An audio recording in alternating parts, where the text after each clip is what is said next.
Mencari Roh Kudus gampang. Bangun hubungan dengan Bangun Tuhan hubungan. dan berikan kebebasan untuk Roh Kudus bekerja dengan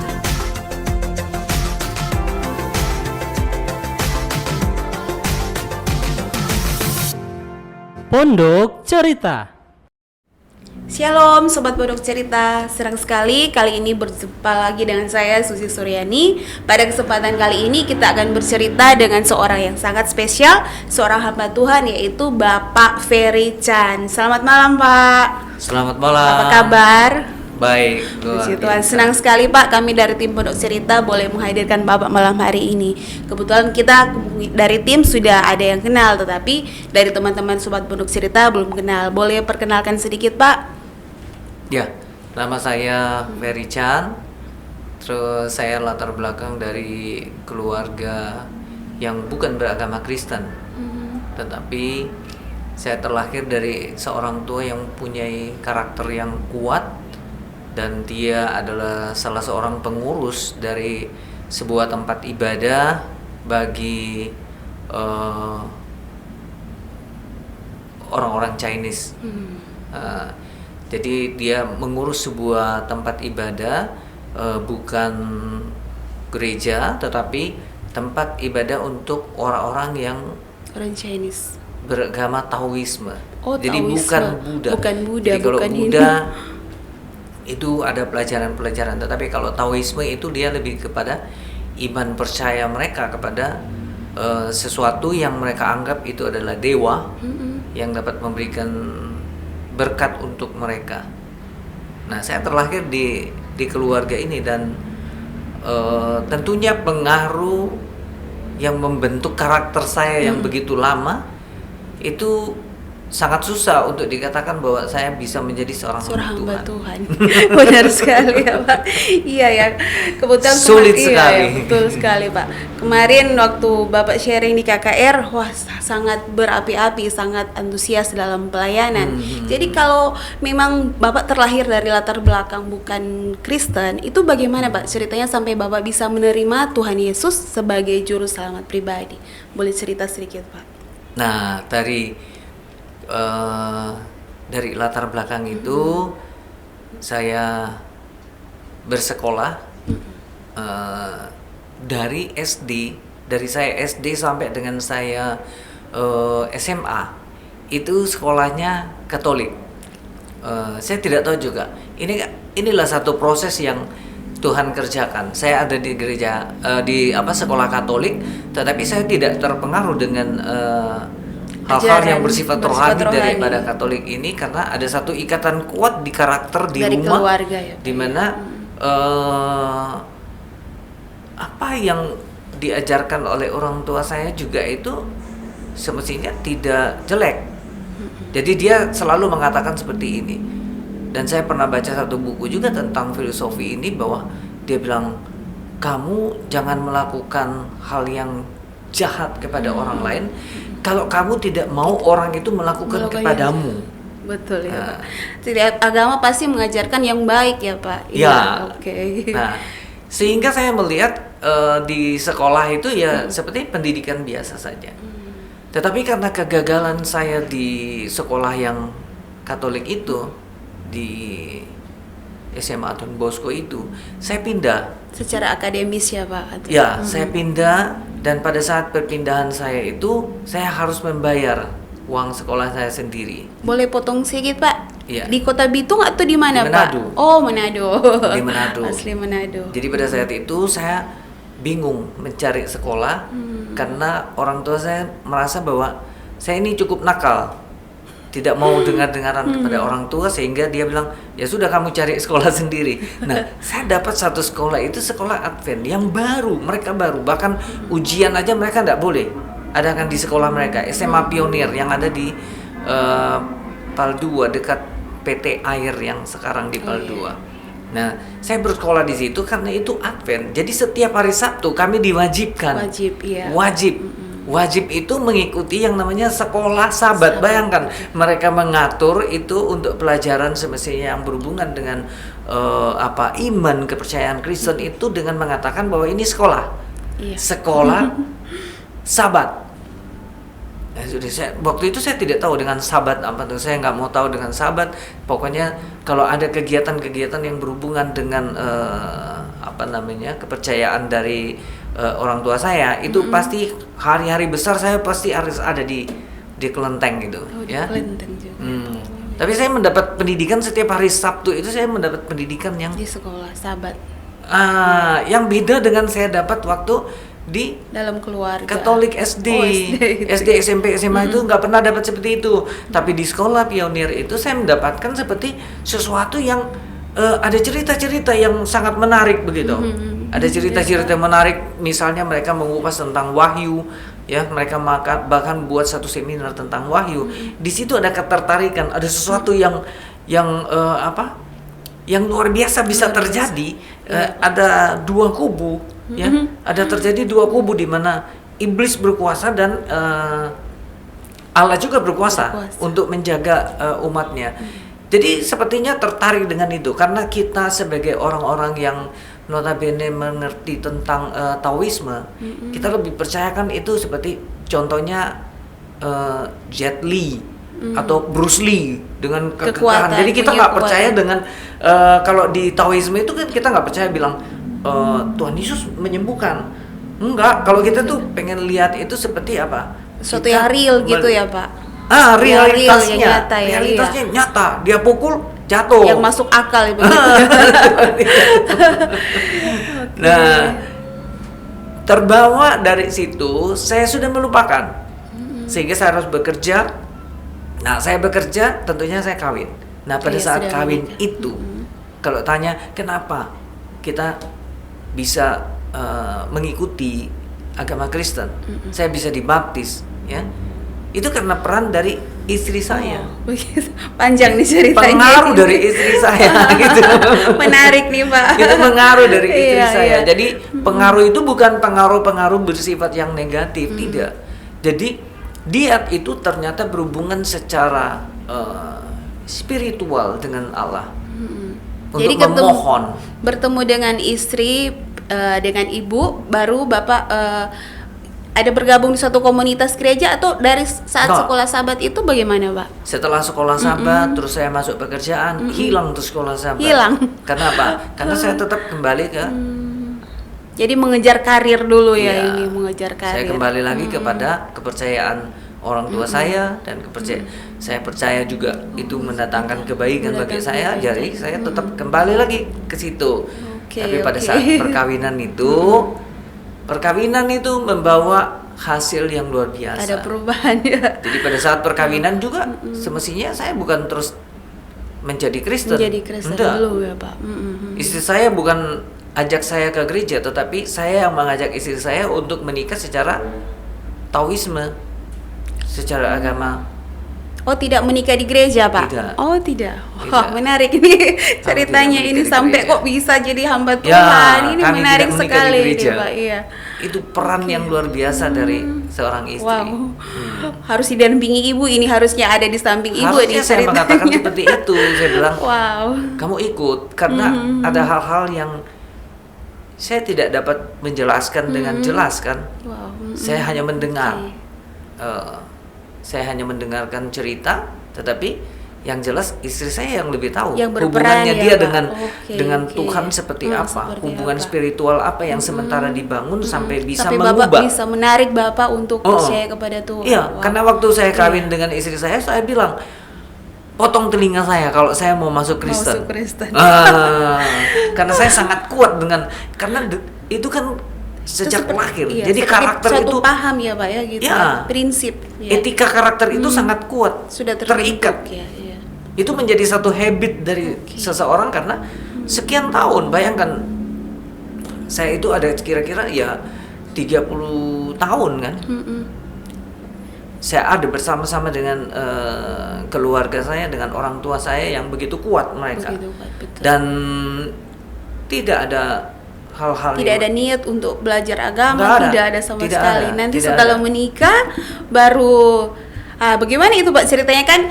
Ketika mau menikah itu biasa kan dari keluarga dua belah pihak, Bapak dari Bertemu, Taoisme, iya, ya. Ibu dari keluarga Kristen, Ya. keluarga Kristen. Tetapi dari keluarga ibu tidak ada yang menentang untuk ibu ikut, Enggak. atau dari keluarga bapak menentang untuk bapak menikah dengan ibu, itu bagaimana pak? Jadi Enggak. pada saat pernikahan itu ada kesepakatan. Sudah sepakat Ya, iya. jadi pada saat pernikahan istri saya itu mengalah untuk dia mau mengikuti prosesi yang dibuat oleh Keluarga orang tua saya bapak, di ya. di Kelenteng. Tetapi setelah itu diizinkan dia itu untuk Tetap masuk gereja. masuk gereja. Ya. Oh, jadi ibu sendiri aja yang Iya, masuk gereja. ibu masuk Oh, gereja. gitu. Kalau ada ibadah-ibadah apa komsel begitu, Berjalan ya, sendiri nih, ibu. Ibu di ruangan komsel, saya ada di luar. Di luar Saya di hanya luar merokok. Wow, wow, peranan istri betul ya Pak, luar biasa. Iya. Ini saya tertarik ini, waktu ceritanya waktu Bapak mau menerima Tuhan Yesus itu ada enggak tantangan dari keluarga, atau ada tantangan terbesar apa ketika Bapak mau menerima Tuhan Yesus? Cerita menerima Tuhan Yesus itu juga yang menjadi satu cerita buat saya, buat saya pribadi itu ada satu cerita yang sangat-sangat saya tidak mengerti semestinya. Ya, saya tidak mengerti. Misteri Tuhan ini ya Pak. Ya, iya, Iya, misteri ilahi. Jadi seperti saya mengalami pada saat saya sudah ada di gereja, sudah bergabung di gereja. Saya diberikan tugas untuk pastoral counseling untuk orang yang akan mengikuti Konseling. baptisan air. Konseling untuk orang yang mau percaya Tuhan. Iya kan, baptisan baptisan air. air tanda bahwa dia percaya. Ya, padahal pada saat saya mau dibaptis itu, saya nggak dilakukan seperti itu. Itu ada sebabnya semestinya. Jadi sebabnya kenapa saya tidak mengikuti pastoral counseling pada saat saya mau dibaptis. Kenapa? Karena mungkin dari istri saya ini saya cuman berasumsi aja, cuman persepsi saya, paradigma saya mengatakan bahwa kemungkinan istri saya itu takut jangan sampai saya berubah pikiran. Jadi hanya karena mau menikah aja ini untuk bukan karena oh, mau bukan. menikah. Ini kan setelah Oh, menikah, bukan. Setelah kita menikah baru dibaptis. Bapak dibaptis. Itu pun lain kita lagi. sudah jalan berapa tahun pernikahan, karena saya Sudah menikah jalan. tahun 90 dan itu saya dibaptis itu tahun 97. 97 tahun setelah Berarti kan menikah. 7 tahun. Nah, 7 tahun bisa proses ya? proses Iya. itu yang semestinya harus dijelaskan oleh istri saya. Ibu, ya. Apa yang dilakukan istri saya itu yang merupakan satu hubungan relationship dengan Allah yang secara supranatural untuk mengubah hati saya untuk mengambil satu keputusan bahwa saya mau dibaptis. Mau dibaptis. Dan pada saat saya dibaptis itu saya cuma dicelupkan aja gitu. Nah, kemungkinan saya berasumsi bahwa istri saya takut jangan sampai saya berubah pikiran. Karena tiba-tiba saya bilang saya mau dibaptis. Itu Dia hanya mungkin juga dorongan- berpikir apa ini semestinya yang terjadi kan. Mungkin dari istri saya berpikir kenapa tiba-tiba dia mau dibaptis. Nah, daripada Lucu ya, dia Pak. berubah pikiran lebih baik Iya baptis saja sekarang. diiyakan aja. Jadi saya Tidak ikut konseling dalam tanda baptisan. kutip saya tidak ikut pastoral Konseling counseling. Dan saya mengucap syukur pada Tuhan, sekian tahun saya melayani, tiba-tiba saya disuruh untuk melayani pastoral counseling, mau baptis. Untuk Ada yang mau dibaptis, 5 orang mereka. Saya disuruh pastoral counseling. Saya bingung, saya cari ayat-ayat yang mana, ya, di mana ayat-ayat yang mendukung. Di situ saya merasa bahwa luar biasa Tuhan. Dia mengubah. Padahal seseorang yang sudah didoktrin sekian doktrin tahun, ya, Pak. Iya, betul sekali. ya, sekian tahun, itu etika karakter dan integritas seseorang itu susah sekali untuk dirubah. Betul sekali. Iya, Sangat Pak. susah. Iya, benar sekali. Kalau bukan Tuhan yang merubah Iya. ya Pak, betul. Iya. Ya benar sekali. Saya mau katakan orang yang sudah mempunyai doktrin, misalnya dia percaya akan sesuatu atau dia percaya dengan sosok seorang ayah, itu nggak tergantikan pasti kan? Iya betul sekali, tidak mau Iya. tergantikan kepada ayah Tidak yang tergantikan. lain. Betul Bayangkan, sekali. papa saya tuh waktu meninggal, saya itu tanya istri saya, hampir 1 tahun itu saya selalu ada di kuburannya dia, setiap hari, bukan seminggu sekali, setiap hari. Mulai dari dia bangun kuburannya, karena sosok dia itu yang sepertinya tidak tergantikan di dalam kehidupan saya sebagai satu panutan. Nah, tiba-tiba ada yang bisa merubah karakter saya itu. Saya katakan kan tadi kan, waktu awal saya katakan, potong kuping saya kalau saya mau ikut dibaptis. Kenapa? Karena di depan rumah kami, di depan rumah saya itu di Manado, itu depannya gereja. Dan saya melihat umat-umat di situ, bahkan ada mungkin pelayan-pelayan di situ yang tidak mencerminkan sebagai seorang pengikut Kristus, ya Pak. Betul.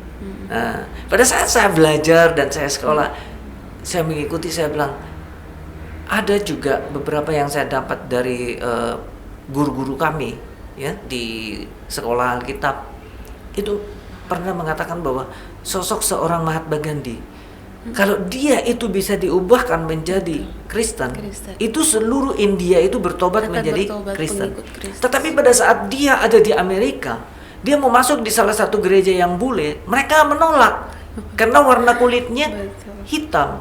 Nah, saya mau masuk ke Kristen, di depan saya gereja, mereka nggak punya sopan santun, parkir di depan rumah saya, kita mau keluar garasi udah nggak bisa, bermasalah dengan mereka. Sehingga saya mengatakan bahwa karakter mereka nggak benar. Masa mereka setiap hari ada di gereja tetapi mereka punya kelakuan yang tidak seperti apa yang diajarkan di gereja mereka.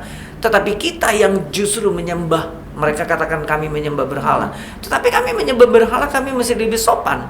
Betul. Jadi karena Papa saya mengatakan bahwa jangan kamu lakukan kepada orang lain yang tidak suka kamu terima orang lain lakukan kepada kamu. Nah, itu yang membuat saya mengatakan kepada istri saya nggak mungkin dibaptis. Tetapi begitu terjadi perubahan itu, baptisan itu memang benar-benar suatu yang luar biasa yang terjadi dalam kehidupan saya. Saya bilang nggak bisa dipikirkan. Sampai sekarang saya nggak bisa pikirkan apa semestinya yang terjadi sehingga saya bisa tiba-tiba itu menjadi seorang hamba Tuhan yang notabene saya itu pada saat itu saya setelah orang tua saya meninggal, saya mewarisi dari apa yang orang tua saya miliki gitu. Jadi saya bisa membaca pikiran orang, saya bisa memberikan advice atau memberikan solusi kepada orang-orang yang sudah putus asa di dalam usaha pekerjaan mereka, dan itu berhasil. Pada saat itu saya belum dibaptis, tetapi saya bilang luar biasanya itu Tuhan merubah itu karakter itu menjadi karakter pengikut Kristus. Tiba-tiba pengen dibaptis. Wow, menarik sekali ini Pak. Jadi sebenarnya tidak ada tantangan Bapak untuk menerima Tuhan, tetapi tantangannya di awal itu ketika melihat pengikut atau orang-orang Kristen yang tidak berpadanan kehidupannya dengan ajaran Kristen. Itu yang jadi tantangan Bapak di awalnya ya. Tapi setelah menikah, mungkin dengan doa-doa Ibu ya. Itu tadi kan Bapak cerita waktu Ibu masuk gereja, Bapak masih di luar ini. Di luar. Ceritanya sampai Bapak ada ikut ibadah itu ada? Pernah enggak itu? Bagaimana ceritanya? Bukan ikut ibadah. Jangankan gereja. Kalau gereja kan istri saya pergi sendiri, kadang-kadang saya bisa antar, saya pulang. Nah, kalau ibadah di rumah, dia sementara ibadah, saya kadang-kadang keluar. Itu pokoknya ajaib sekali ini.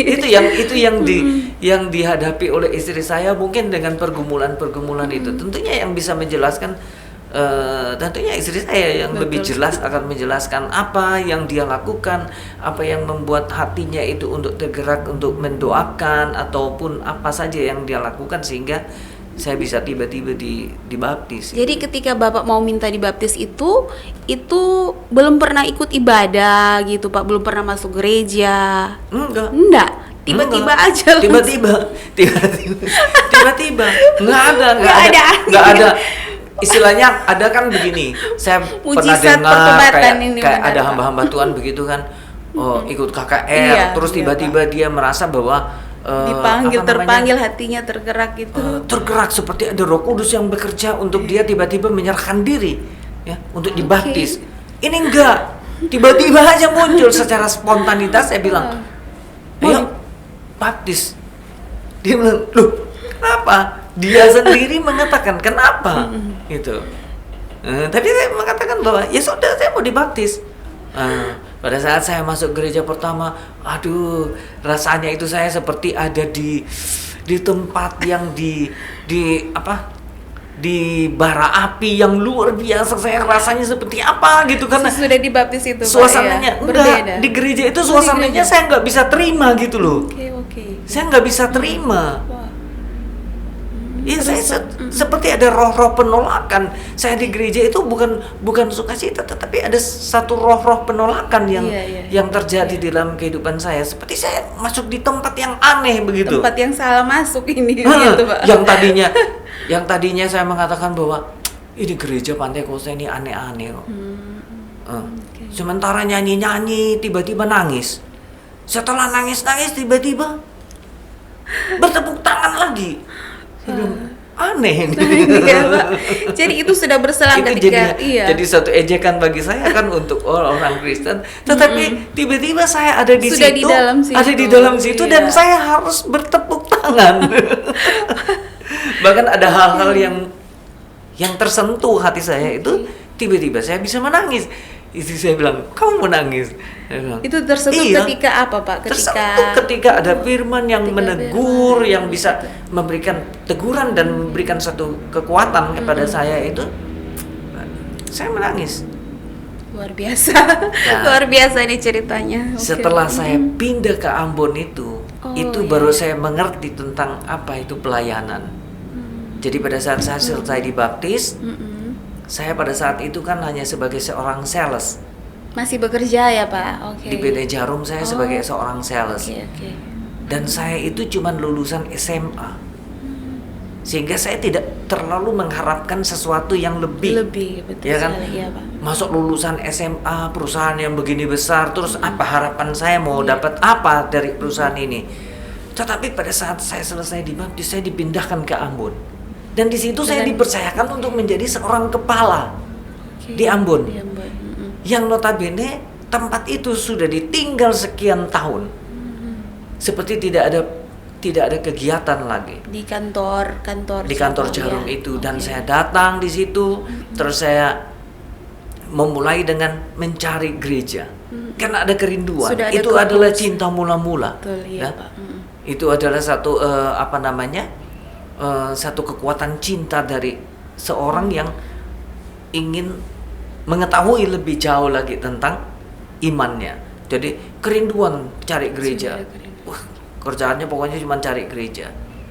Sampai saya melapor di kelurahan sana, mereka sampai ganti nama saya menjadi Yohanes Ferry Chan. Wih, dibaptis juga nama saya juga. Sampai KTP pun dibaptis sama mereka. Karena kerinduan saya itu. Nah, di situ saya melihat bahwa saya lulusan SMA, tapi mereka mempercayakan saya untuk masuk di satu kepemimpinan di Kepemimpinan di perusahaan ini yang ada di Ambon. Ajaib Itu ya Pak ya. luar biasa. Luar biasa. Saya Betul. saya nanti renungkan kan setelah itu terjadi. Pada saat terjadi itu saya anggap Biasa-biasa aja ya. Kebetulan lowong. Ya mungkin pindah. karena kosong ya Oke. mereka, daripada nggak ada. Kan namanya juga kepala dari yang nggak ada. Mengganti kepala dari kekosongan ya, perusahaan, Pak, ya, mengisi kepala dari kekosongan. perusahaan di mana kantor mereka sudah nggak ada orang memang. gitu. Jadi ya pantas aja mungkin saya dipercayakan seperti itu. Awalnya seperti itu aja. Tetapi berjalan waktu saya tetap mau ingin mencari Setia, Tuhan ya, ini. betul. Jadi ketika pindah di Ambon itu Bapak mulai setia di gereja, ikut pelayanan. Sangat setia, sangat setia. Mau ibadah di mana saja. Jadi saya persiapkan benar-benar waktu saya. Oke. Saya persiapkan waktu saya. Saya atur benar-benar. Saya yang mengatur waktu saya, bukan waktu yang mengatur saya. Kenapa? Karena saya akan mengatur waktu saya.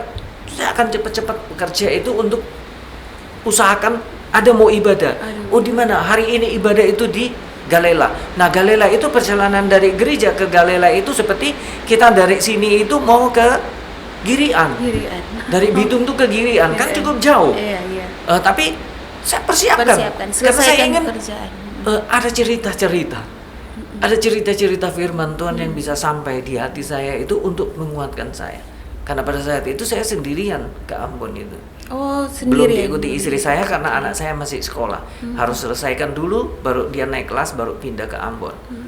Nah, pada saat itu Ya itu yang saya rasakan. Saya rindu setiap ibadah.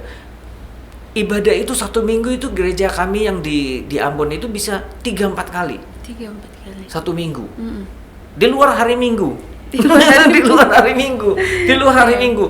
Ya mungkin karena senangnya, tapi saya nggak mungkin karena senangnya terus saya pergi di ibadah kaum wanita. Yang enggak sampai segitulah. Iya. Jadi Tidak seperti itu. iya. Tidak seperti itu. Ya tetap saya yang ibadah Ikuti terus umum, ibadah umum atau gitu, ya. ibadah di sana ada ibadah yang namanya ibadah profesional muda, terus ada ibadah kaum pria. Nah seperti itulah ibadah kaum pria, ibadah kalau di sana namanya rayon, yang cell group itu kan ibadah kaum pria, ibadah rayon, ibadah profesional muda dan keluarga muda. Keluarga muda. Itu udah 4 kali kan? 4 kali. Ditambah dengan hari Minggu. 5 Gitu kali. ya.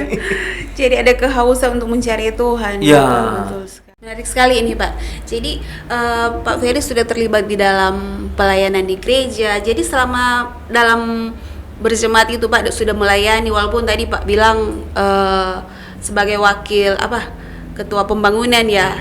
Tetapi dalam prosesnya itu kan dalam kehidupan Bapak sehari-hari ada enggak sesuatu hal yang sampai membuat kehidupan Bapak bergairah di dalam Tuhan, itu ada nggak Pak? Ceritanya yang bisa dibagikan dalam pelayanan selama ini.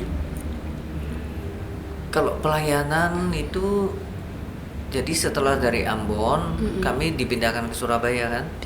Setelah dipindahkan ke Surabaya, di sana proses iman itu yang saya jalankan adalah proses iman yang masih istilahnya bayi, kerdil kembali. Okay. Kenapa? Karena mungkin dari pembinaan hamba Tuhan. Jadi karena di Surabaya itu mungkin tidak terlalu bersifat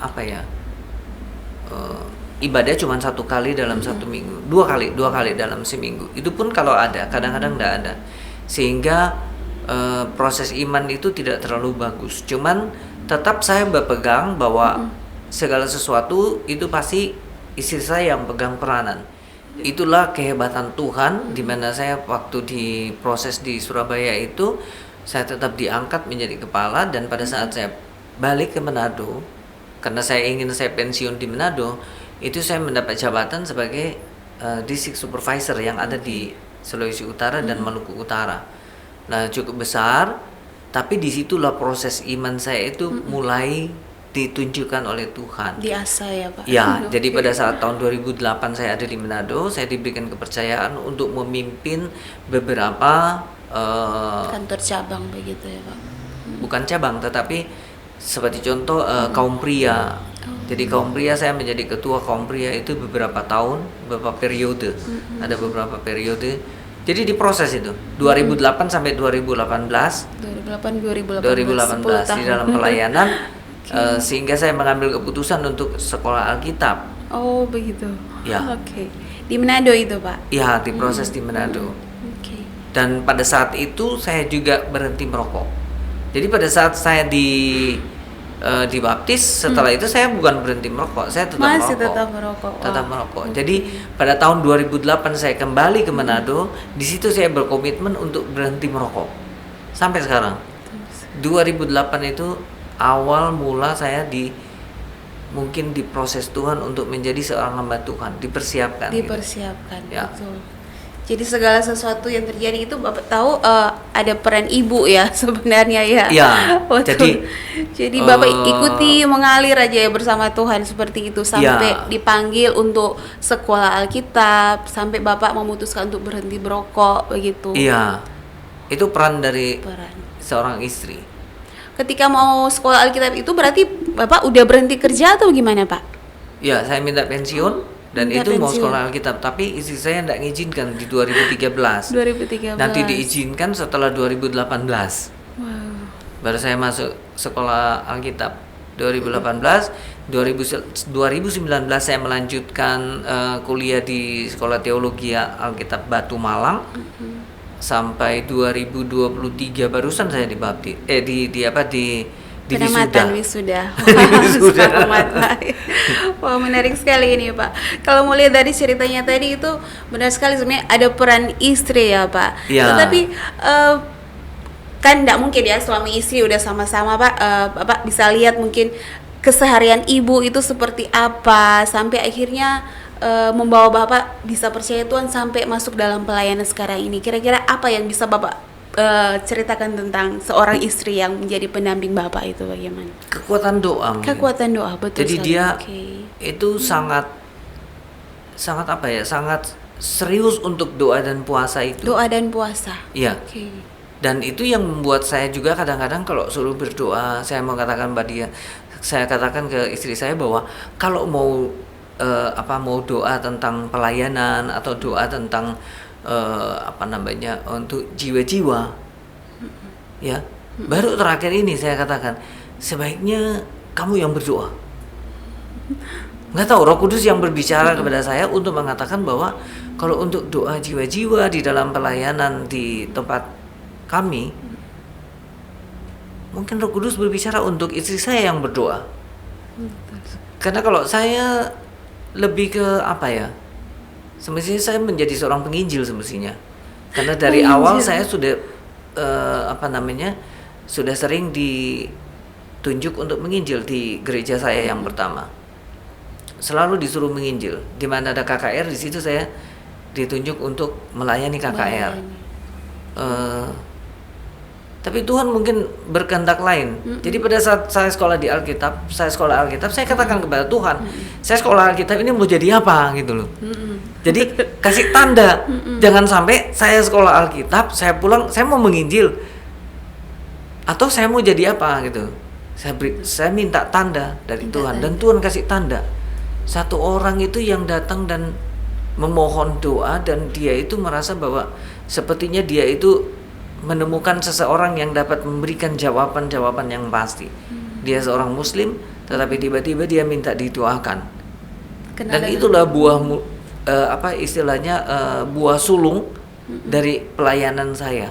Jadi saya kan minta tanda kepada Tuhan. Betul ya, Pak. Jadi minta tanda kepada Tuhan dan Tuhan menunjukkan tanda itu. Dibawa orang itu ya, Pak. Orang itu dibawa. Tiba-tiba dia mau mendengar apa yang saya sampaikan lewat kebenaran-kebenaran firman Tuhan, lewat doa-doa dan puasa saya. Karena di sekolah Alkitab kami harus diwajibkan untuk berdoa puasa setiap minggu. Nah, Pak, ini kan sekarang Bapak jadi udah full time ini, Pak. Sudah full time, sudah terpilih menjadi seorang pendeta atau hamba Tuhan. Kan ada sekarang juga pendeta atau hamba Tuhan, gembala yang masih bekerja, punya pekerjaan profesional. Bagaimana pandangan Bapak melihat hamba Tuhan yang masih bekerja itu seperti apa, Pak? Ada pendapat atau apa, Pak? Saya cuma pegang firman Tuhan aja. Saya nggak boleh memberikan pendapat saya sendiri karena mungkin setiap orang kan punya sudut pandang masing-masing. Saya cuma pegang firman Tuhan bahwa di kitab Lukas dikatakan kan, jangan ada dua Tuhan. Kamu akan mencintai Tuhan yang satu dan membenci Tuhan yang lain kalau dia tidak memberikan yang enak. Betul sekali. Jadi kalau bicara pendapat saya bukan pendapat saya, pendapat firman Tuhan ya, bahwa betul ya. Kita nggak boleh. Ya, Paulus bukan berarti Paulus itu pada saat itu dia bekerja dan dia menolak untuk bekerja, tidak. Dia mengatakan aku tidak akan menerima. Tetapi seharusnya terima. Dia bilang, ya kan, apa yang dia beritakan dari firman Tuhan, di situ dia bisa makan. Tetapi dia nggak mau menerima. Nah, itu kan putusan pribadi. Sama dengan misalnya saya full time. Saya nggak mau sih mau terima saya nggak mau terima PK. Kalau saya mau khotbah di mana saja, saya nggak mau terima PK. Itu urusan saya pribadi ya, Pak. Ya, urusan pribadi kan. Tetapi kalau bicara hamba Tuhan tapi bisa menjadi profesional, saya nggak mau komen dengan apa yang menjadi prinsip saya. Saya nggak mau berdasarkan prinsip saya, tetapi saya menggunakan prinsip firman Tuhan. Betul, bahwa di firman Tuhan jelas, Lukas katakan bahwa nggak boleh ada dua Tuhan. Dua Tuhan. Dia kan hanya menyalin tulisannya, dia hanya menyalin apa yang dikatakan oleh Tuhan Yesus sendiri kan, bukan pendapatnya Lukas. Jadi saya kembali ke kitab Lukas. Lukas berdasarkan siapa? Berdasarkan dia dengar dari Yesus sendiri bahwa jangan ada dua Tuhan. Hamba itu nggak boleh mempunyai dua Tuhan. Jadi Cukup kembali satu ya. saja. Menarik sekali ini Pak. Ini Pak Bapak sudah sekian lama bekerja. Sekarang ini sudah full time ya Pak. Sudah mengembalakan juga jemaat di Manado. Kira-kira ada nggak Pak? Masih ada nggak kerinduan Bapak yang belum tercapai? Ada keinginan yang belum tercapai? Dalam pelayanan. Bisa dalam pelayanan ya Pak? Kalau dalam pelayanan ya tentunya gereja itu harus mempunyai visi. Oke. Dan visi misi saya adalah visi misi untuk menjadikan setiap umat Tuhan itu menjadi murid. Menjadi murid. Jadi amanat agung dari Tuhan Yesus kan seperti itu. Dia bilang, pergilah, jadikan semua bangsa itu muridku. Murid. Dan baptiskanlah mereka dalam nama Bapa, Putra, dan Roh Kudus, yaitu dalam nama Tuhan Yesus Kristus. Jadi sebelum mereka dibaptis itu mereka dimuridkan. Nah, setelah mereka dibaptis tetap mereka menjadi murid. Ada perbedaan Pak, murid Ya kan? atau dengan pengikut bagaimana? Harus jadi murid. Murid. Jadi setiap hamba Tuhan yang mengembalakan, dia harus menjadikan jemaat itu adalah murid. Oke. Jadi kapan murid itu bisa bertanya? Kapan saja. Kapan saja. Kenapa saya mengatakan seperti itu? Visi misi saya seperti itu ya. Jadi saya jadikan jemaat saya itu murid. Kedua, saya punya visi untuk membuat gereja itu berdampak. Jadi pada saat mereka menjadi murid, pada saat Tuhan Yesus, murid-murid Tuhan Yesus, itu mereka berdampak enggak kepada orang-orang di sekitar. Kalau mereka tidak berdampak, tentunya orang-orang yang enggak akan mengikuti mereka. Tetapi pada saat dia menjadi murid Tuhan Yesus, dia berdampak. Sehingga saya punya visi misi adalah saya harus menjadikan jemaat saya itu murid. Berarti kalau murid belajar, ya, murid kalau belajar, suatu waktu dia akan menjadi guru kan? Menjadi guru, betul. Kan yang mengajar dia guru. Contohnya, kita kuliah apa? Kuliah kedokteran. Pada saat lulus jadi apa? Dokter. Ya tetap jadi dokter. Yang ngajar dulu siapa? Dokter. Sekarang dia lulus, dia menjadi dokter. Jadi itu harus dikembangkan. Terus dampak daripada itu saya ingin membuat satu tempat untuk rumah singgah. Setelah rumah singgah itu beres, baru saya membuat sekolah. Jadi gereja itu harus menjadi dampak. Gereja harus berdampak kepada masyarakat sekitar. Nah, ini yang belum tercapai. Jadi saya full 100% melayani Tuhan, bahkan rumah saya itu saya mau jual. Untuk saya beli tempat yang lebih besar lagi di Jalan Soekarno itu, saya lagi cari tempat, bergumul terus. Cari tempat dan bergumul. Kalau rumah saya laku, saya harus ada tempat di situ yang luasnya tanah itu 3.000 meter. Karena di situ lengkap, ada gereja, ada Sekolah. rumah singgah. Rumah singgah itu karena di situ dekat-dekat rumah sakit. Jadi kita jadi dampak. Rumah singgah itu kan bukan berarti mereka makan gratis, tidur gratis. Enggak. Mereka tidur gratis, tapi makan mereka bisa cari sendiri. Karena kalau saya yang harus menyediakan makanan mungkin terlalu susah. Ya, tapi kalau waktu berjalan ke sana juga ya Pak, iya. Tapi tetap seperti itu, kita berdampak untuk menjangkau jiwa-jiwa. Kira-kira Pak, untuk menutup podcast malam hari ini, ada enggak pesan khusus atau ayat firman Tuhan yang bisa Bapak bagikan? Satu ayat firman Tuhan untuk menutup podcast kali ini ya. Apa Pak? Oke. Kalau saya cuman sangat tertarik dengan Kisah Para Rasul pasal yang pertama ayat yang ke-8. Kisah Rasul 1 ayat 8. Ya. Apabila kamu menerima kuasa dari Roh Kudus, kamu akan menjadi saksiku. Pertama di Yerusalem, di Yudea, di Samaria, sampai ke ujung bumi. Kuasa Roh Kudus itu yang kita perlukan. Jadi untuk orang bisa menjadi saksi ya Pak, berarti kita harus mempunyai kuasa Roh Kudus. Mungkin bisa dibagikan lagi Pak, untuk supaya orang bisa mendapatkan kuasa Roh Kudus itu seperti apa? supaya anak-anak Tuhan atau sobat-sobat Pondok Cerita memiliki kuasa sehingga bisa menerima Roh Kudus itu melalui cara-cara seperti apa, Pak? Nah, di Roma 8 dikatakan bahwa jadi kalau kita sebagai profesional, kita harus bekerja profesional, seprofesional mungkin. Itulah janji Allah kepada kita kan. Tetapi kita harus mau dipimpin oleh Roh Allah. Bukan Tetap ada dipimpin hubungan oleh roh dengan kita Tuhan, sendiri. ya. Nah, berarti kan apa yang harus dibangun? Mencari Roh Kudus gampang. Bangun hubungan dengan Bangun Tuhan hubungan. dan berikan kebebasan untuk Roh Kudus bekerja. Dengan cara apa? Dengan cara membersihkan. Kita harus bersih dulu. Roh Kudus tidak mau tinggal di hati yang kotor. Betul. Dia nggak mau. Dia nggak mau memimpin roh yang masih penuh dengan roh kedagingan, Amarah. roh amarah, roh kedengkian, roh pokoknya roh-roh yang tidak berkenan kepada Tuhan. Roh Kudus nggak mau nginep di situ. Dia mau menginap di situ. Dia mau roh Allah ada pada kita. Kalau kita mengaku kita anak-anak Allah, harus dipimpin oleh roh Allah. Betul sekali. Untuk mencapai apa? Janji-janji Janji Allah. Allah. Kita nggak bisa menerima janji Allah kalau kita nggak bisa dipimpin oleh roh Allah. Semuanya pasti kacau. Betul sekali. Wah, puji Tuhan, Pak.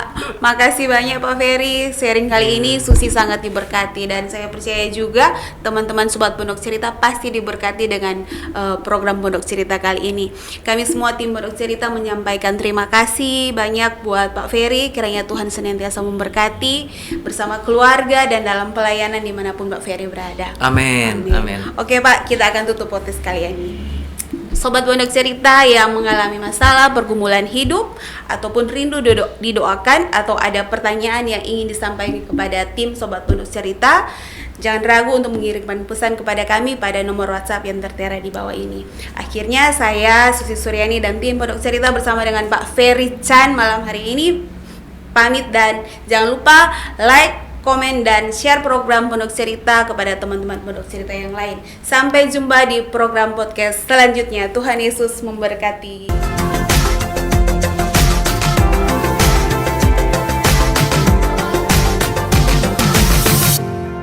Pondok Cerita.